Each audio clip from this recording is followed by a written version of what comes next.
يابا رحنا نموت صلحوا الكهرباء، ابتلينا بهالبلد هذا ابتلاء. ادري نمونا ذبحتونا ذبح، حتى موزمبيق عندهم كهرباء. يا وزير تحطه يلغى بالجيوب، يلغى في مالاتك ومالاتي، بعد لا تنتخب واحد بالعراق وانا علمك تنتخب كلاتي، رئيس الدولة نحط احنا مراد وعلم دار نحطه ويميماتي. لان تعبون الجنة. الله الله.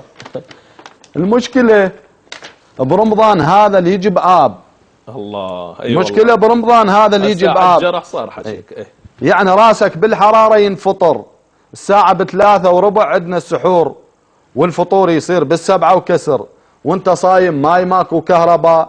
يعني هاي السنة ظهرك ينهطر، لو ثلج قالب تشد لك من تنام، وقالب بظهرك تشده للعصر، ودوش حط لك فوق راسك شده زين، من تفتحه شوية راسك يستقر. والحرارة السنة تصمتنا صمت، طبقت علينا الشمس والمشتري. يعني هاي السنة يقتلنا الجفاف، واللي يصوم السنة يفطر بزبري. الناس وصلت للقمر. أعد الله. من تفتحه شوية راسك يستقر.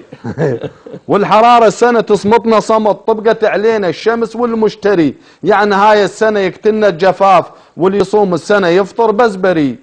الناس وصلت للقمر سوت حياة، والأراضع للقمر محجوزة، واحنا عندنا الكهرباء صارت جحيم، والشعب مذبوح من اللوزة. ايش حكى الامبير وايش قال الجهاز، والمولد قبطت محجوزة. الشعب صار سويج خبلته تمام، شوية طقتين يتخبل عوزة. صار بيسول الشعب كله يصيح، صعدت ونزلت علينا الجوزة. جوزة مال المولد. ويمنا واحد روح ابويا صعده وارجع. اي والله.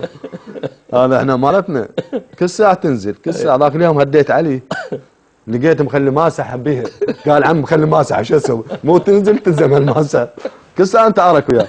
ويمنا واحد بالمولد يشتغل، يطفي بالجوزات صارت سولة بيه، ولك يا معود ارحمنا وهذا اب، ما يفيد الحكي من تحكي عليه. ضجت ذاك اليوم ضوجني تمام، خذت توثيته ورحت اركض عليه، لقيت قبل 2 هيك مضوغنين ممددين يمدون ويشفصون بيه.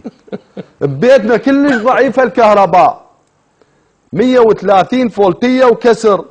ولهذا شوف عندنا الكهرباء مطرحه وتنام ميانه الظهر، والقلوب مخنفس وكلش ضعيف، والقلوب مخنفس وكلش ضعيف، لازم تهفيه لحتى يستقر. حلو. وبنكه عندنا تهف قامت بالعكس، على ساعة تطيح يمنا وتنعكف، وانت شايف مروحة آخر زمان تسحب من القاع وتبرد السقف.